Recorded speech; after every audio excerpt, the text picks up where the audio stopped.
మీకు తెలుసా ముందుగా ఎవరు జై జవాన్ జై కిసాన్ అని అన్నారో? 1960 సంవత్సరంలో భారత్ కి పాకిస్తాన్ కి యుద్ధ సమయంలో భారత్ అత్యంత కఠిన పరిస్థితులను ఎదుర్కొంటుంది. ఒకవైపు దేశ సరిహద్దుల్లో మన సైనికులు తమ ప్రాణాన్ని పణంగా పెట్టి పోరాడుతున్నారు.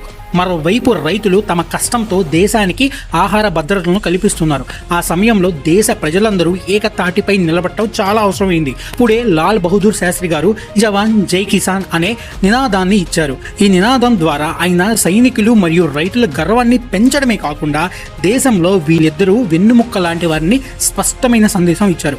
ఈ నినాదం సైన్యం రైతుల మనోబలాన్ని పెంచడమే కాకుండా మొత్తం దేశానికి ఒక కొత్త దిశను చూపింది. దేశంలో ఆహార కొరతలు ఏర్పడినప్పుడల్లా శాస్త్రి గారు స్వయంగా ఒకరోజు ఉపవాసం చేశారు. అలాగే ప్రజలందరినీ కూడా అలానే చేయమని విజ్ఞప్తి చేశారు. తద్వారా వనరుల్ని ఆదా చేయవచ్చని ఆయన నమ్మకం. ఇలాంటి మహానుభావుడి ఆలోచనలు, త్యాగాలు ప్రతి ఒక్కరికి ప్రేరణగా కావాలి. ఈ వీడియో మీకు నచ్చితే లైక్ చేయండి. మరిన్ని ఇన్ఫర్మేటివ్ వీడియోస్ కోసం మన ఛానల్ని సబ్స్క్రైబ్ లేదా ఫాలో అయితే చేస్తూ ఉండండి.